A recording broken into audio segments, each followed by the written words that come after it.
Okay, so as you can see right now, we have Jeremy Knight with us today on the Wired for Real Estate podcast. Jeremy is a YouTube sensation in the real estate space. He's been interviewed by Tom Ferry, BAM, local news channels, and probably he'll be on Inman soon. I don't know. We haven't talked about that, but everybody's interviewing Jeremy Knight because he has made a ton of money on YouTube, generating leads for free and building an empire. And today we're going to battle Jeremy Knight and ChatGPT on why YouTube is incredible for real estate.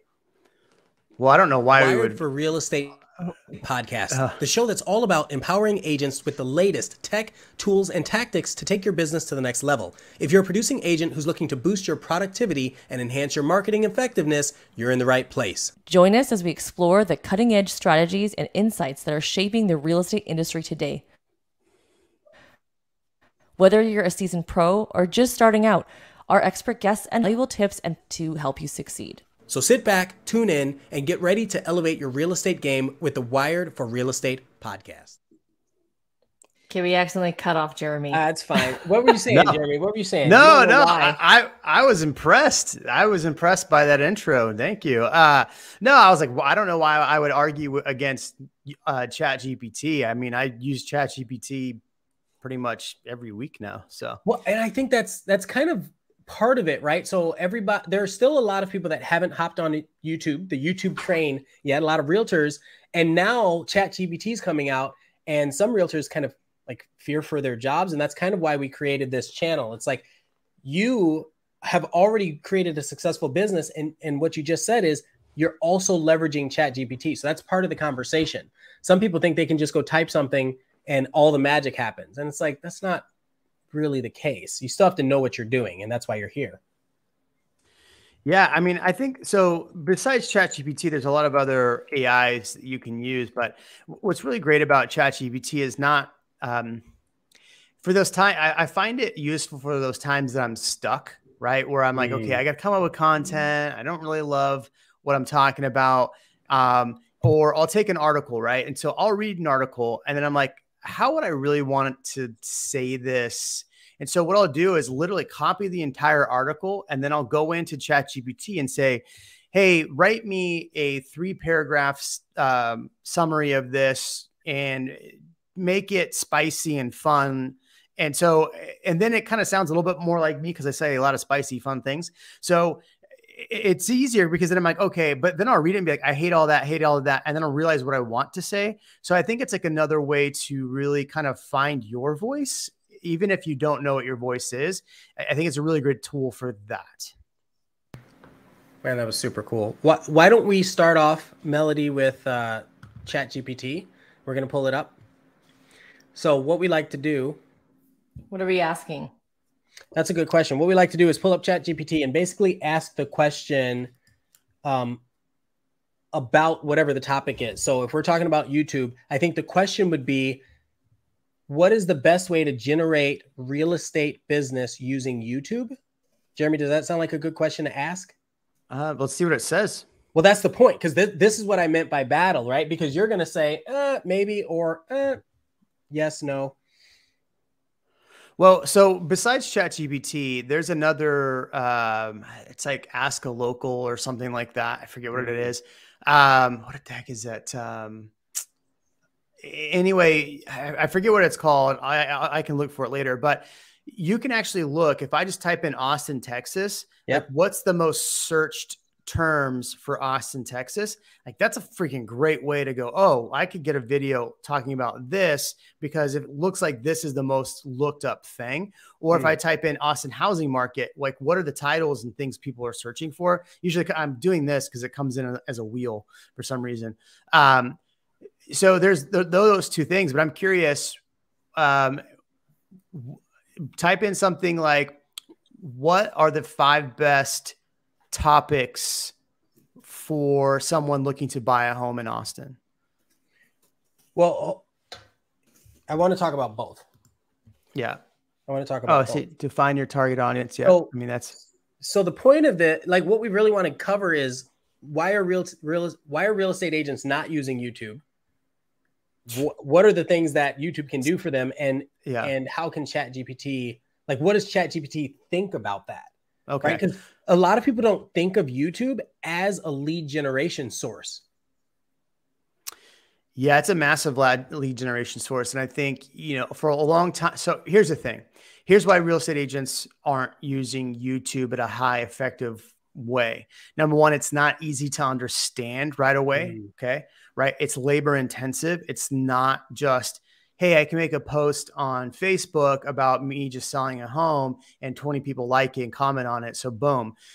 If you put a video out on YouTube that you spent a lot of time on, you may not get that many views. I mean, I have a video I just spent a long time putting together for this week that we're barely at 200 views today, which is like nothing for my channel when I put out a standard video. Or normally by now it's almost 1 o'clock today. I'm at 1,000 views. So this video is just getting demolished. And it's because it's not something people are searching for yet. The subject title in which I'm talking about and the way it created the video is all about an area that's close to me, that giving really strong information that people are searching for. Now, what's going to happen from this video, I could stress about the fact that I don't have 1,000 views, or I could be happy with the fact that I'm 250 views, because those 250 views are probably going to get me more business than that 1,000 views. So here's what agents get into the problem, right? They go, okay, it's easier to make short content. It's easier to make fun of realtors or make fun of my clients on Instagram or on TikTok. So I'm going to make this short content. Now, I'm not saying every agent does that, but I'm just saying, like, what I see agents do wrong with it is they do that. Like, you can come up with really creative content that's really punchy, that's more labor intensive, like Ian creates with his backflips and all that stuff. That stuff's not, it's easy to create, but it's not easy to create, right? It's easy in the sense that people think it's so hard to do that, but it's just taking the time to do it, learn it, and create it is labor intensive in that short moment. It's a lot easier to make disappearing texts and go like that. It takes you 30 minutes versus Ian's videos probably take him 2 to 3 hours to fully shoot, commit, and edit to the way they look. Same thing with you doing YouTube content. The difference between the two, and not saying one's better than the other, but YouTube, you're creating a much deeper relationship with that client base. Because think about it. If somebody watches a 30-second reel or short of you, they kind of get a glimpse into you. Whereas if they're watching 10, 15 minutes, they're getting a little bit bigger, a little bit more of a in-depth view of you. And now they can click on the next video that's going to give you another 10, 20 minute view time, another 10-minute view time. And so the reality is, when I have clients reach out to me, they go, hey, Jeremy, I've been a fan of your channel. I see all the other agents out there that are doing YouTube, but I feel like you really know what you're doing, you and your team. So we want to work with you. The reality is, that transaction ends up being so much easier for me because they've spent a lot of time and energy listening to me already. So they already know what to expect. And it makes it. And then if you look at the reviews, like, oh my God, the night group was so great. It's not that we were just so great. It's just that you listened early. And then when it came time to have those tough conversations, you already knew that we know what we're talking about because we've given you so much info. So you are more trusting, and there's not that argument. How many times have you had to fight with a client over something so small in a contract? Whereas when I say, hey, look, here's why we do it, this is why we've done it, they're like, okay, right? It's much better conversation. So now the stuff with the shorts and the reels that people do, it's totally fine. It's great. If it gets you business, it gets you business. Yet I imagine that you're still going to have a little more struggles throughout the contract with those people, just because there's not that full trust involved. And now, not saying that it's perfect when I work with every client now, but I would say our clients are much easier to work with because we've given up so much value ahead of time. I love it, man. And I agree wholeheartedly. Can we pull up the ChatGPT and start looking through those, Melody? Yep.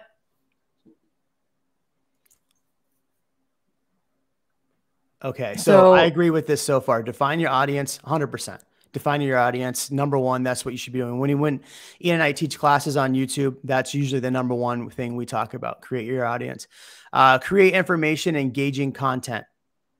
Pretty self-explanatory there. Showcase properties. Yeah, I think that's a good one. It's good because people are voyeurs. They want to get inside a property. They want to see something. They want to be along with you. I mean, I watch a lot of, on YouTube, I watch car stuff, right? And watch stuff I'm into. And I'm looking at dumb cars with these people, but they're taking me into their life and I'm enjoying it. Right. So yeah, show properties, optimize your video. So use keywords, tags, relevant titles. I know you have a lot to say about that. We can come back to that one. I don't disagree. I mean, definitely use tags, definitely use relevant titles. I think where it really should say in this number 4 is have eye-catching thumbnails, because there's 3 parts to people watching a video. Number 1, title, right? If I'm Googling or something or searching for something and your title hits the criteria, perfect. Show your channel. Sure, go ahead.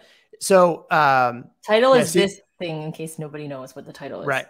Right. So the one next to it, the Elon Musk set to take over Austin, that video really is more about what's happening in Austin. I briefly talk about Elon Musk, but it's a way to get people engaged. Now that video is done really well for me. Actually, I've had 3 leads from that video in the last week. In 7 days.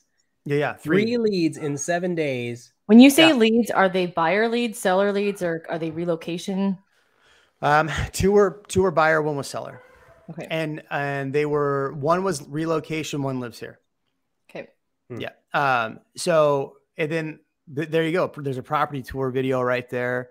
Austin, not worth moving to. That's just, I forget what I did in that video. Anyway, so the 3 points, let's talk about the 3 points. So I could use a ton of SEO to put these videos in front of somebody. But if the title and the thumbnail don't match, or the keywords don't match the title, or the keywords don't match the thumbnail, all 3 of those have to be in alignment to work. I would say really you could put 0 tags, have a really, really catchy title and a really good thumbnail, and that would do much better for you than having a bunch of tags. Because the reality is YouTube's still trying to find out where to put your videos. The tags are suggestions for it. So YouTube's still going to try to put that in front of an audience for you. Cool. Okay, let's take a look at the other one here. Yeah. What's number 5? Yeah. The number 5, collaborate. That's what we do a lot. Yeah.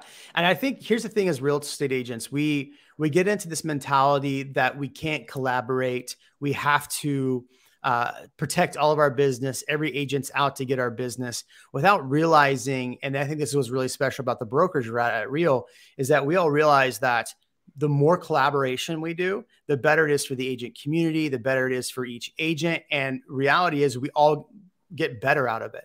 So I think, Ian and I on this channel have had the number 1 agent in all of Austin on the channel, interviewing him, talking about the Austin market that we both live in and both work in. Now, the reality is that the clients that resonate to me are going to resonate to me. Clients that resonate to Ian, there's people that have come through my channel and worked with Ian because they like and work, and that's fantastic. That's what the whole thing's for. Number 6, call to action and content information. I would be very careful about what your call to action is. I don't think that's a bad thing. But a lot of agents think the call to action is like, hey, call me. Oh my gosh. Yeah. Or they start their videos with, hey, I'm a real estate agent in the Austin area. I've been working here for 8 years. I love it. I sell so many homes. I'm fantastic. Man, you're going to lose your audience right away. 100% going to lose your audience right away. Well, I like that Melody pulled this up. So you have call to actions in the description. Yeah. You have soft. I know you have soft call to actions. They don't seem like a call. You're not saying call me right now, but through your language, you're enticing people to want to reach out to you. It's very clever the way you do it. And you can do it in such a subtle way. So here's a prime example. So when Ian and I are on the live streams, right, is a prime example. We're talking about a neighborhood. I'm like, yeah, actually, I just had a client go under contract in that specific neighborhood. We had these issues come up because of this in the neighborhood, but we got through them because we did this, this, and this, and this. And my client's super happy. Without realizing it. And Ian does the same thing on the channel too. Oh, I just helped a client there. We ran this issue with the builder. The builder was trying to buy out my client, whatever. And those are subtle ways of us saying, hey, these are the areas we work and our clients trust us because these are the ways that we've gotten them out of trouble or kept them out of trouble. And that's a much better call to action than I've been doing this for 15 years. I know what I'm doing. Call me. Oh, it's so well, funny. And nobody needs, like, you don't have to say call me because they'll find you. Like I find a lot of my YouTubers will go hop on my Instagram and follow me for a bit before they reach out because I see them on there. And then recently I had someone reach out to me and I'm just like, I just played dumb and I said, hey, I'm just wondering where you found me from. Oh, we've been watching you on YouTube and then we followed your Instagram. Yeah. So that's kind of, they don't. And that's a challenge too for agents that do attraction for other agents. If your Instagram is all set up to be agent attraction, yet your YouTube leads are flowing into your Instagram, they're going to get super confused. They're like, do you sell houses or not? Do you sell houses or not? And so that's why I think it's, using YouTube, like Ian's prime example, we came up with a really good strategy and he's executed it very, very well, where it's 4 real estate posts to 1 post about the brokerage on Instagram. And so what'll happen is if your audience is coming in from YouTube and they're looking at your short form content and then they see a video about your brokerage, it's just solidifying that you're at a good spot for them. Yeah.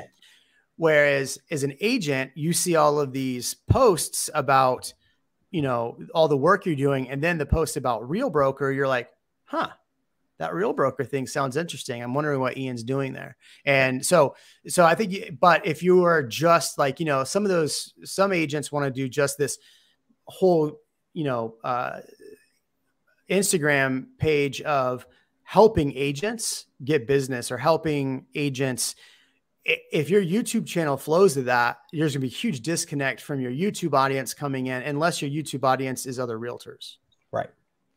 Right. Well, you have mostly content for clients, which is what you obviously get from it. Well, can you share, like I see here, you have like 15,000 subscribers.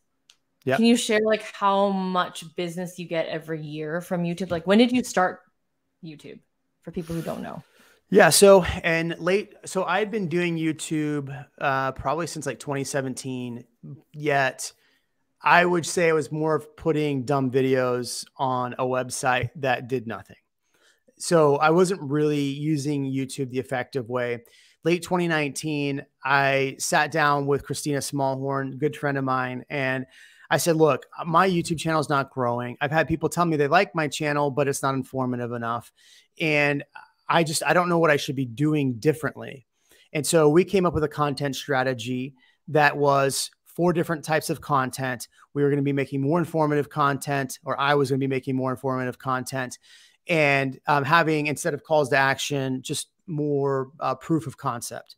And so in late 2019, I started off my first video, and within about 3 months, I started getting leads from it. And I think agents now can do it at a much faster pace than what I did. Like, let's say right now you're like, Jeremy, I want to start a YouTube channel and get business out of it. I think you can actually do it at a much faster pace than what I did it, because I was doing it wrong for so long that when I made that change, YouTube had to figure out the new analytics for me.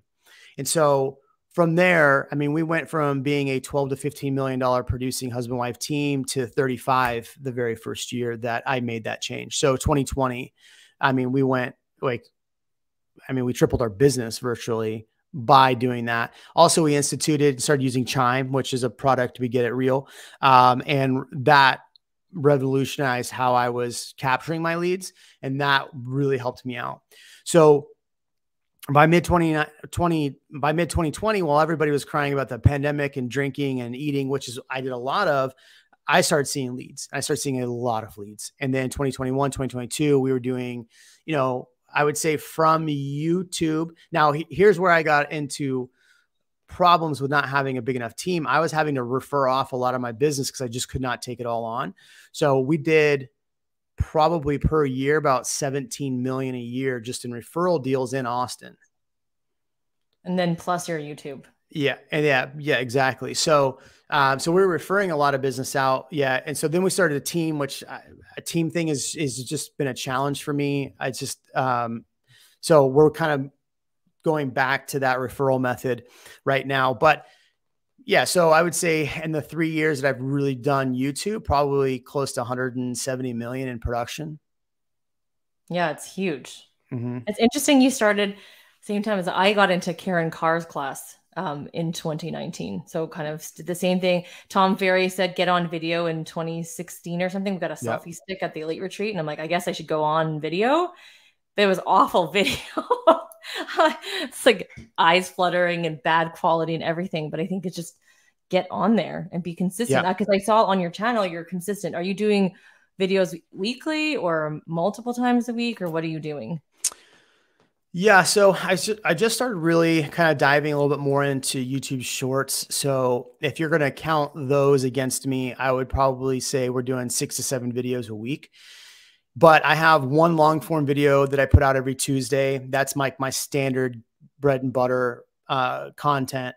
Ian and I do Real Migos. We've been kind of doing every other week. We were doing every single week, and with the market kind of changing, I could definitely see a drop off in interest. So we've now pulled back on how much content we're putting out on Real Migos.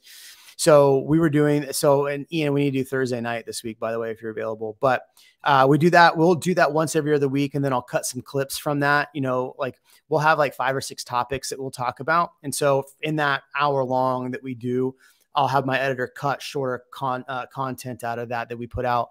But then if you add shorts in there, I'm putting out probably 3 to 5 shorts a week. Can you tell me more about? Yeah, the shorts is a big thing because I don't know if I'm really a fan of them. I don't know what to think of them. Like, what do you use them for? So there's quite a few different strategies you can use. Obviously, what I'll do is I'll take a clip from a video I've done to try to redirect.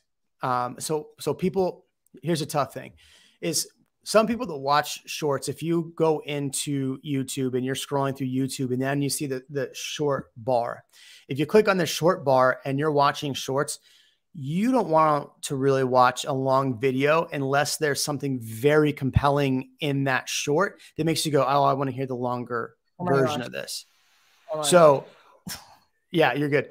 So are you saying, just for clarity, are you saying that it kind of separates your audience's interest level so that way you still maintain a high level of watch time? Yes, it does separate your audience. So if you look, it'll show you like how many impressions and views you're getting from your short content.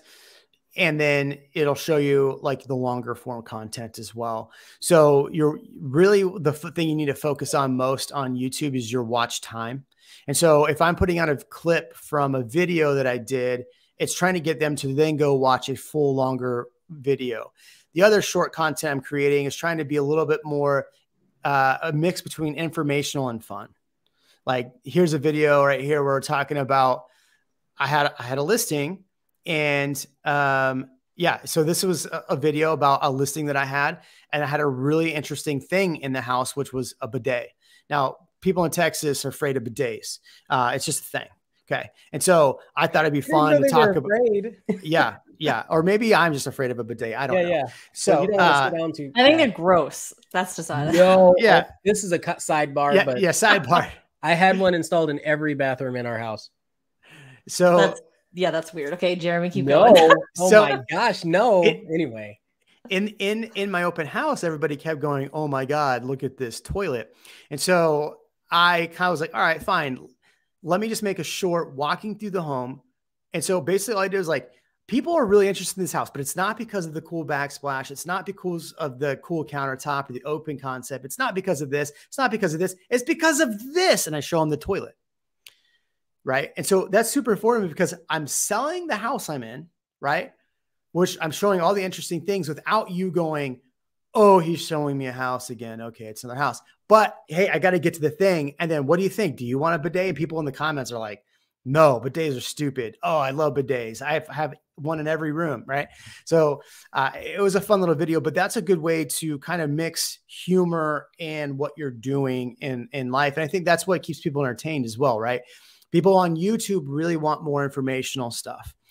And so that's what's great about YouTube. But if you can find a way to mix your personality with information, I think that's where you'll grow a bigger audience. Nice. Okay. Yeah. Cause I just, the whole shorts thing, I'm still not completely sold on. What I would try to do is like when you put out a long form video, go to. It's like repurposely or. No, I literally, it should be my email. Hold on. It is. not Melody. It's here we go. VIDYO.ai. Oh, Yes. Okay. Yeah. And just, there's a lot of cool little features you can do on there. Drop it in there, and then you can kind of it'll create like a short for you from that video. Yeah. And so you can mess with those a little bit. What I'll do is I'll go in and make that on there. And then I'll go drop it down into my editing software, and I'll drop out a few things. I'm like, yeah, I should just take this out or that out. And then I'll throw that short out. And so it's a good way to kind of help you repurpose some of that long form content. And I'll find sometimes that those shorts do actually better than the video I put out. Well, I noticed that the shorts do really well at the beginning, and then it kind of dies off. They die. Yeah. Versus the other one, the long form, it's like over time, it just gets better and better. That's because YouTube's really trying to get short content out in front of people. They're trying to compete with Instagram and TikTok. So they're trying to get that out there as quick as they can. And then it's tough though, because they go by watch time. Your videos get promoted more on YouTube by watch time. So if you have a 10-minute video that gets 70% watch time, YouTube's going to try to find where else they can get more views. They want to sell more ads. Do you think if it was a new agent starting off tomorrow, what would you say they should focus on? I would not do shorts. I know everybody is saying, do shorts, do shorts, do shorts. I wouldn't do shorts. I would put out 5 or 6, maybe 10 videos of long form. And then I would cut some of those, and be careful of what you're doing on Instagram and not necessarily take that directly over and use it. Cause that's what people like. You know, I argued with Bam, Broke Agent Media one time, because they're like, just repurpose everything. And it was kind of an off the cuff comment. And so I took issue with that. And so we had a big back and forth. TikTok, as Ian knows, and I'm sure you know, Melody, or it's its own thing. When you try to repurpose it onto Instagram, it can work, but you still have to take off the TikTok logo. There's still some hoops you have to go through, and it may not do as well as an Instagram. And then if you take that and purpose that onto YouTube, now you have 3 different types of content catchers, and you're trying to put that same content that did well on one and get the other views out of the others. And it may not work, just because YouTube is a little bit more informational, whereas TikTok and Instagram are a little more fun. I do think the repurposing makes sense, but like you said, I experimented with it this last 6 months, and the short version of YouTube and throw it onto Instagram as a reel, not the greatest. So what we're doing now is we're creating content on Instagram that is real, like it's focused for Instagram, but it's from the content of the YouTube video. So if I'm talking about the top 5 neighborhoods, I do the pointing thing on Instagram, and then the call to action on Instagram is to check out the full video on YouTube. And that does better than throwing in like a snippet from YouTube. That's just what we're kind of playing around with. We all don't want to do 5 million things, but if you want to do well at it, you're going to have to be good. Like, you didn't get good at YouTube because you took an Instagram strategy and put it into YouTube. I don't even think you can do that. So I just focused on making long form content, and then shorts came up later. Yeah. What are your most like, what's the best video that's performing on your channel of all time? Well, I have one that's got probably 300,000 views on YouTube. It's the biggest regret moving from California to Austin. So if you're looking at just from a statistical standpoint of views and watch time, my best video. If you want to know the best video that gets me the most business, it's when I'm talking about neighborhoods and not necessarily pros and cons. I don't like that as a title personally. It might work on other people's channels. It just hasn't worked on mine. But when I'm like doing in-depth walkthroughs on specific things and talking about specific topics, people tend to like that more. The housing market videos, the seller videos that I've done, which are sellers in big trouble right now. And we just go through what's happening in the market and how it's going to impact sellers. I get more listings out of those videos than I do anything. I mean, out of mailers, everything. And those videos, I mean, they cost me a couple $100 to make, really, at this point. But they generate thousands of dollars. When you started the YouTube channel, did you get mostly buyers first, or were you always getting both buyers and sellers? Well, you get what you talk about. And so, yes. if I'm talking about if I have a listing up in so I'm down South Austin, if I'm talking about a lot of listings and stuff happening in Georgetown, which is an hour away from me, I'm going to get a ton of interest about Georgetown and all of that. So when I talk about sellers, I get a lot of seller leads. So initially I was just talking about information about Austin, and I was getting a lot of reloads in that. When I started talking more about what sellers are facing and, hey, buyers, pay attention, because this is how you're going to be able to negotiate against these people. Now I've got both ears open, right? The sellers and the buyers. When I create more of that content, I get a lot of sellers. So yes, I did get a lot of buyers at first, and now we get a lot more. We get good mix of both now. I unintentionally got sellers because last year, everyone was so busy. I'm like, I don't want to do video anymore. All I did was my housing market update and listing videos. And then I got a ton of listing leads from YouTube. Yep. It wasn't on purpose. That's awesome. I mean, look at Brad McCallum. He's got a big channel where all he does is property tour videos. He gets I would imagine a fair amount of buyers, but he probably gets more sellers because of the quality of those videos. Suman Kim in my market, all he does is video walkthroughs of new construction homes. I mean, he gets a lot of the builders that want to work with him and partner with him on stuff. He gets, he gets a fair amount of I mean, I don't think he gets very many sellers out of it, but he does get a lot of buyers looking for that stuff. The challenge is when he started that channel, a lot of those builders were only offering 1% commission. So I mean, I think he had a tough time with that for a while. That's interesting. You say you get what you talk about, because that's the same thing. I talk about new builds because I wanted to educate people. You can use an agent when you're buying new build. Yeah. And then that's what I get. Even the areas. I don't talk about all the areas in the city. People are like, hey, can you make a video on this? I'm like, no, I don't want to sell over there. Yeah. And because then your clients end up being, where you want to be if you don't talk about those areas. Right. Right. So that's interesting. That's why I just did a video about Dripping Springs. Obviously I just moved this direction. I have in my neighborhood, I get on Friday night, we had a big food truck night, and I have not promoted in my brand new neighborhood. I have not promoted my YouTube channel because I didn't want to be the guy that moves into a new neighborhood and goes all over Facebook and becomes the jerk realtor trying to swoop in. Right. I don't want to be that guy. So I'm walking around this food truck night. It's the first one. We've been here a year. I have not gone to a food truck night yet. It's the first one. My wife was getting annoyed because every 10 feet, somebody's like, oh, I love all your YouTube videos. I watch your YouTube videos. I love your content. I even sent Ian a picture of a guy who's like, oh, I love you. Yeah. And I'm like, he's like, I've worked with Ian. I sent Ian a picture. He's like, I don't know who that guy is. It's kind of secret. When you sent it, I don't know who he is either. When you said he worked with me, I was like, dude, I don't know. Yeah, I think he worked with another person. Yeah, no, I think he worked with a builder, and he said he had worked with Ian on a deal. So I think that's because later he clarified that. Well, this is actually a really good point. How many people have you worked with, would you say, that you've never met? I mean, 70% of my clients. Isn't that crazy? Or more. Isn't that crazy? How about you, Melody? I'm probably 50% because I still have a lot of Sphere.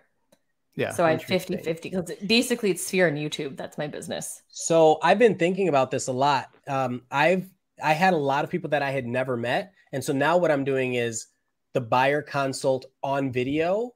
And I would try to do that before, but now it's purposefully so that I at least can say that I've talked to them and that we've seen each other, because they're all seeing us, but we're not seeing them. So I think that's the interesting thing. They see you, they feel comfortable with you. Yes. I've had couples fight in front of me because they're just so comfortable with me. And I'm like, I just met you 5 seconds ago. Yeah. I don't know who you are. I love it. Super weird. I threw up the questions in case anybody who's watching live wants to ask a question. Since we've got Jeremy here. Ian, do you have more questions to ask? Well, I think so Jeremy, you covered a lot of things that are really relevant. So it seems like what ChatGPT says for building a YouTube presence could make sense, but it also seems very generic. Yes. Right. It's a very generic thing. I think my biggest question is, if somebody was starting off, what would you recommend they focus on? I know you kind of hit on it a little bit, but also why is it important? Right. Okay. So Melody, pull back up the ChatGPT thing. I love it. I will pull it. Oops, not this one. Yeah, you got to be careful what sites you put up there. Okay. I know. All right, scroll back up to the number 1. Yeah. There you go. That's it. Define your target audience. Excellent. Yes, it's not just I'm a realtor. Look at me. Yeah. This is I think people in the States have told me this because I'm in Canada and we don't have this rule. But you guys have a rule on like not being able to market to a certain demographic, right? Wait, what? Your fair market housing or something. Oh, well, we can't discriminate. But what we talk about will attract the audience that we're trying to reach. Right. We can't say, hey, if you're, I'm using this as an example. I can't say, hey, I'm Muslim, you're Muslim. That means that you should work with me. Yeah. Like you can't do anything direct like that. Yeah. I can't go for all my Asian friends that are wanting to find a great Asian community. Here you go. Yeah. that would be a really bad United States. That's crazy. But through language, I could talk about where H Mart is, but I can't. It comes out through language. This is funny that you say this because on my YouTube channel, I tend to get a certain demographic, and I'm married to a Caucasian person, and all my friends are not Asian. But wait, is he Caucasian or does he identify as Caucasian? What? I said, is he Caucasian or does he identify as Caucasian? No. He probably is more. I call him an egg. He's white on the outside and yellow on the inside. So he identifies. See, there you go. But anyways, when we have buyer consultations and we talk one-on-one, they do ask me things like, "What is this area like in terms of people?" And I think they feel more comfortable asking me that than some person that's not the same. They're not always the same ethnicity, but it is a very multi-ethnic group that I get. When I attract, and I don't do that on purpose. It's not like I say, "Hey, look at me." Yeah.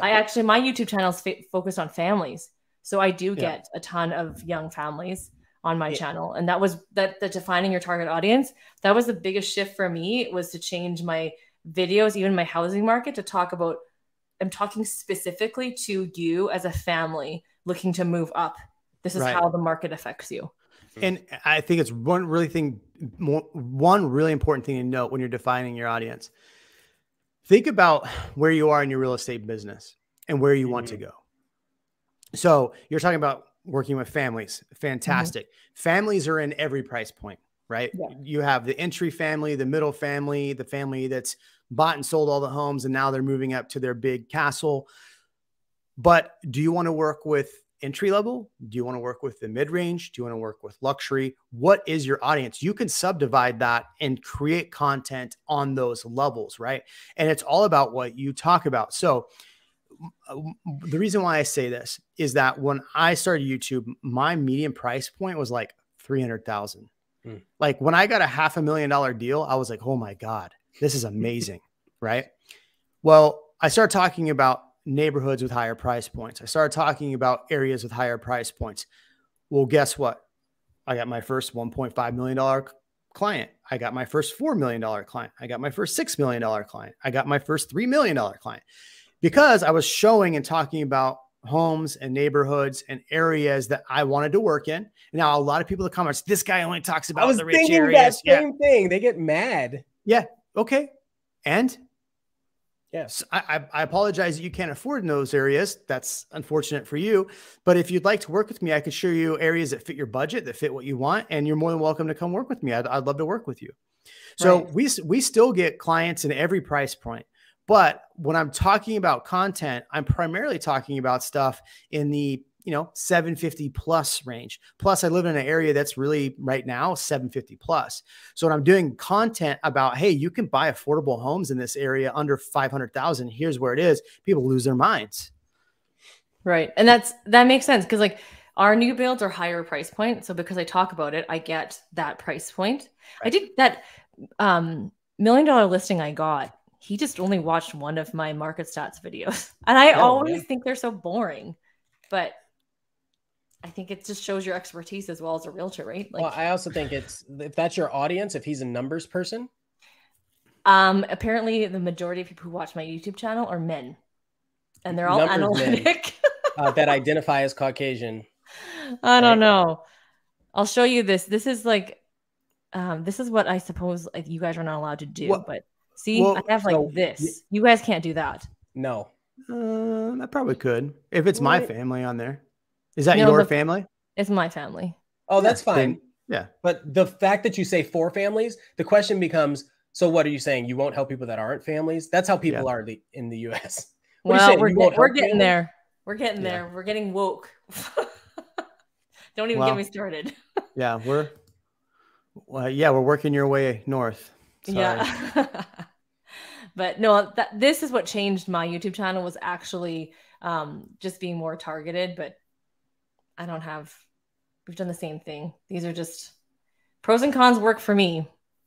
So we just kind of kept doing pros and cons videos because that's what they wanted. And if it's bringing in conversations, that's the goal of all of this. For any agents that are watching, you should all be agents that are watching. The goal of this is to generate conversations and business, not just to say you have a channel, not just to get tons of views. Like that's the point of all this. And then having the ability now to even leverage, like Jeremy said, to leverage something like ChatGPT or Vidya that will help you create content or come up with content. You still share your presence, and then it's disseminated so that you don't have to worry about all of the other. There's just so much for us to think about.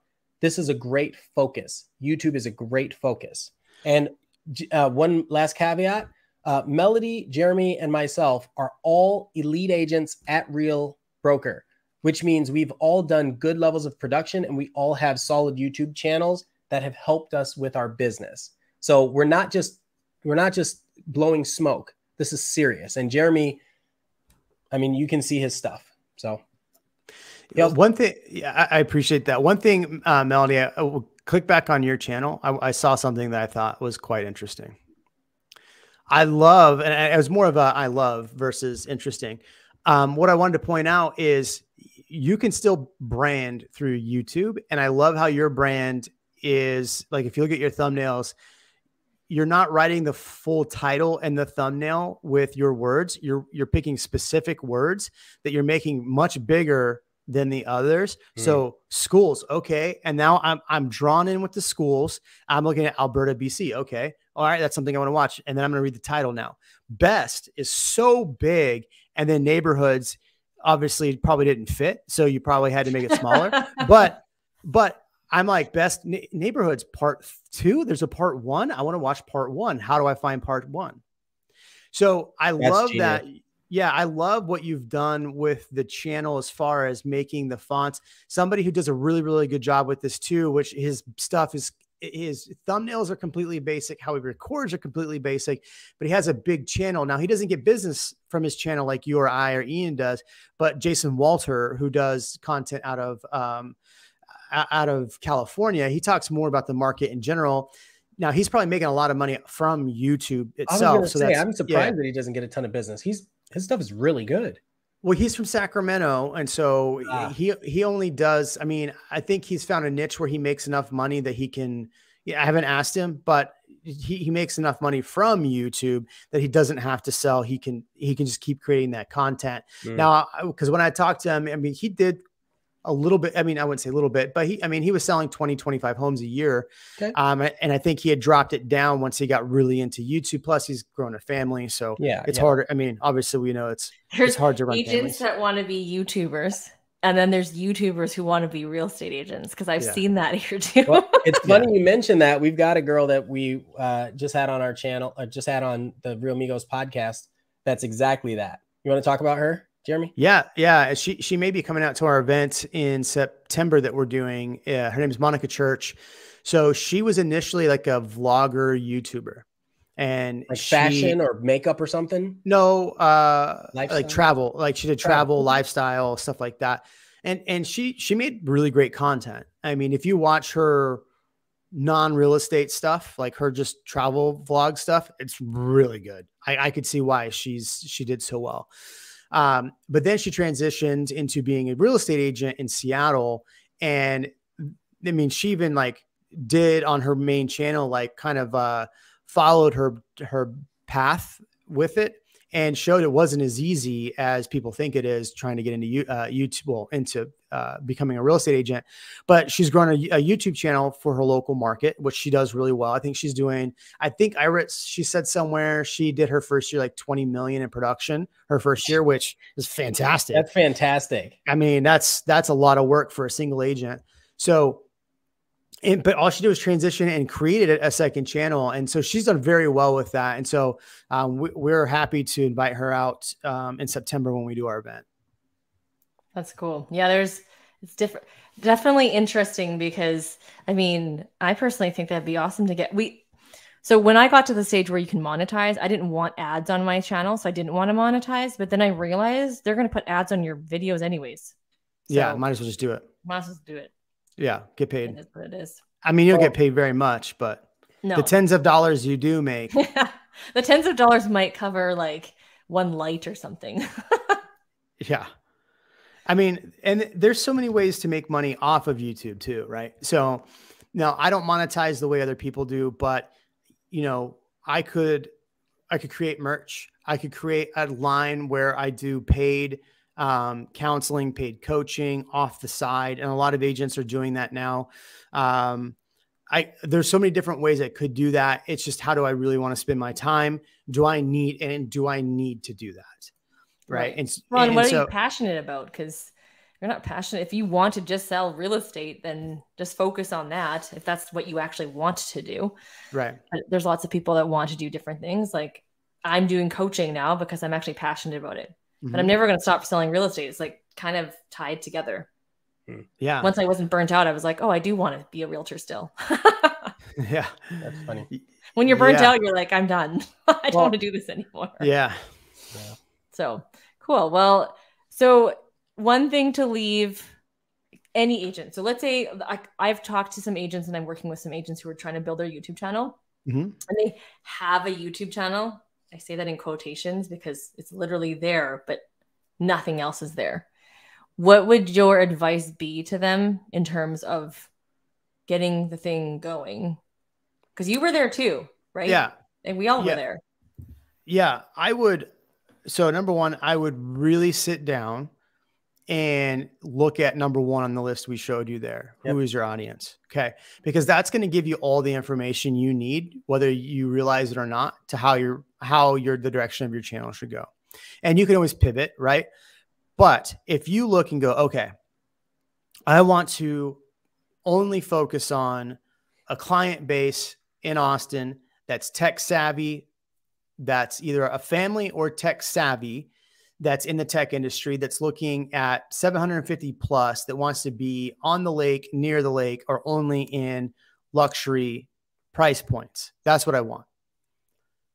And then you go, okay, now what are the things that people that are in luxury that want that price point, what do they actually want to hear? What do they need to hear? And then write out the things that you think they need to, and you'll probably be wrong. And so what then you should do is, once you've written down what you think, go to Facebook, go to Instagram, go to these places that have those people and ask those questions. What are the biggest questions you have about lake life in Austin? People will give you all the answers right there. Facebook, Instagram, whatever. Polls. Put a poll on your YouTube channel. If you're trying to change your content, put a poll on your YouTube channel. That's going to help you. Now, okay, so now I know people on the lake life want to know where what the schools are like. They want to know what private schools are there. They want to know what's the work-life balance in this area. Now make content about that. It's pretty simple. And so, I create content on, everybody wants to know the neighborhoods to live in, right? So I talk about the best neighborhoods to live in.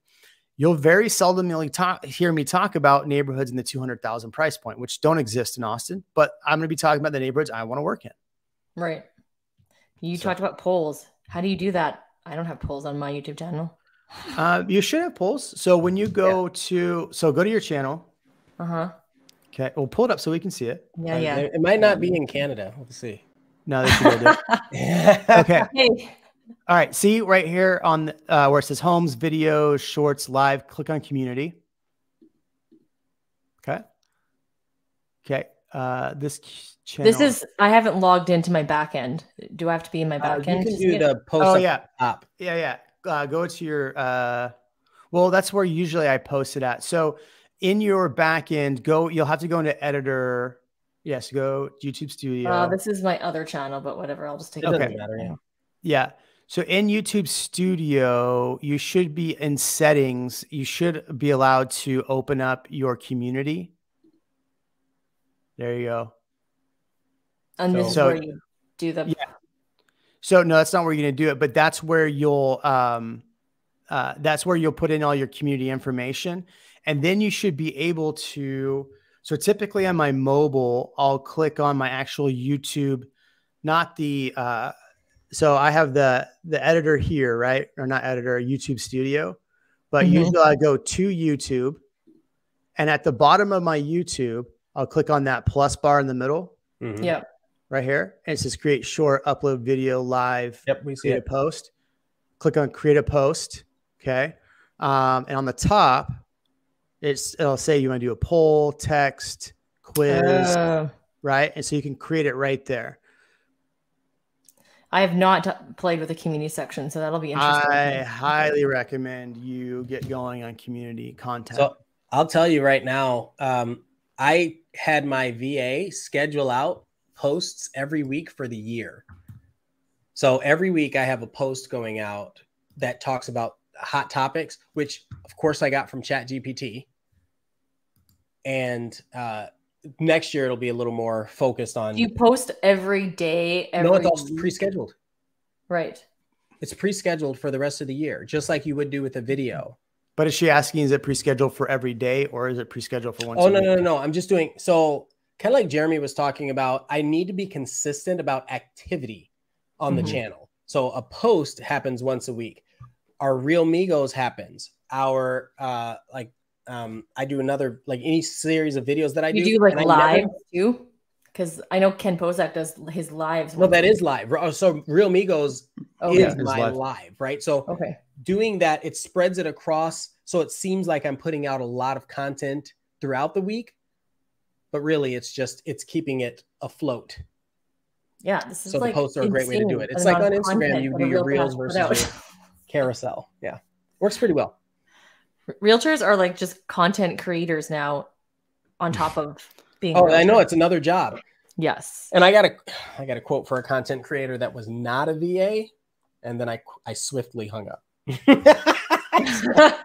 No, thank you. That's why you trained him young. I have my other kid who's been editing video for me since he was 10. So he's 15 now. Which is hysterical, because I literally sat here on Sunday morning with my son, showing him how to edit videos. And he actually helped me edit an entire video. 10. Yes. So when they're 10, they're young enough to be influenced to want to help dad.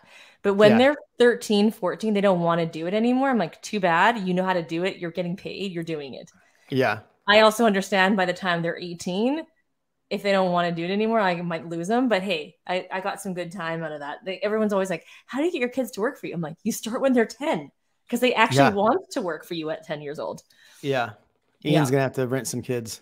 I've done that before. I didn't like it. No, I'm just kidding. Renting kids is not going to work, I don't think, in this situation. But like, yeah, I have my detail-oriented kid helping me on the back end, the office stuff. And then I have the creative one doing his video editing has like gotten a lot better in 5 years too. So, but cool. Well, if anyone has any questions and they're watching afterwards, just comment and I'm sure we'll answer you guys. And we're going to have this on all of the different platforms. So if you've been listening on an audio format, I'd highly recommend hopping onto one of our YouTube channels so you can watch the video version of what Jeremy was talking about when he was talking about his channel and whatnot, because it's all visual.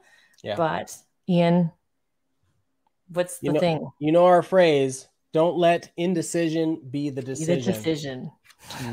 I like it. Jeremy's like, I like it. Don't let indecision be the decision. I like it. It's good. It's good. All right, y'all. Thanks for watching. Jeremy, always thank you for being here, and we will catch y'all soon.